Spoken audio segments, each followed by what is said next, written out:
Do you believe in God, or perhaps you don't? Like, I spent the first 30 years of my life as an atheist, so I completely understand why many people reject the idea.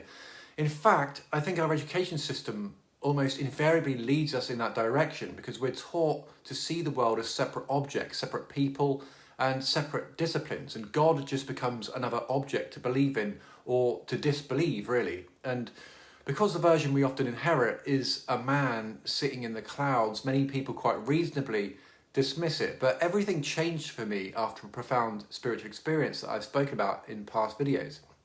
And it didn't give me something new to believe, it gave me something to experience, and that really made me wonder whether we've been asking the wrong questions all along.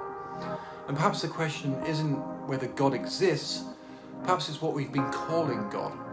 Take a tree, for example. We say it's made of wood, but it isn't made of wood, it is wood. And wood isn't made of carbon, it is carbon. Carbon in turn isn't made of atoms, it is atoms. And when we continue looking deeper, what we ultimately encounter is energy. Perhaps language itself creates the illusion of separation because it gives everything a name, but names are just maps and not reality itself. Then take a whirlpool. We speak about it as though it's a thing, but it isn't. It's simply water swirling. Then the movement stops, the whirlpool disappears. Nothing has gone anywhere because there was never any separate object there to begin with. There was only the ocean expressing itself in a particular way for a short time. So what if we're like that? Not separate beings inhabiting the universe, but temporary expressions of the universe itself. And perhaps consciousness works in a similar way. For example, most of the time you're barely aware of your hand because it's experienced as a part of a larger whole. But clench your fist and it suddenly feels like a distinct object. The contraction creates the experience of separation. Then simply relax your hand again, and that separate feeling dissolves back into the whole. And what if our individual identity is a similar contraction within a much larger field of consciousness?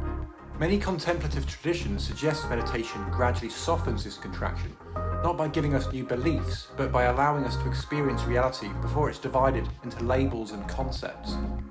So perhaps the great spiritual traditions were never asking us to believe in a supernatural being. Perhaps they were pointing towards a direct experience of reality itself.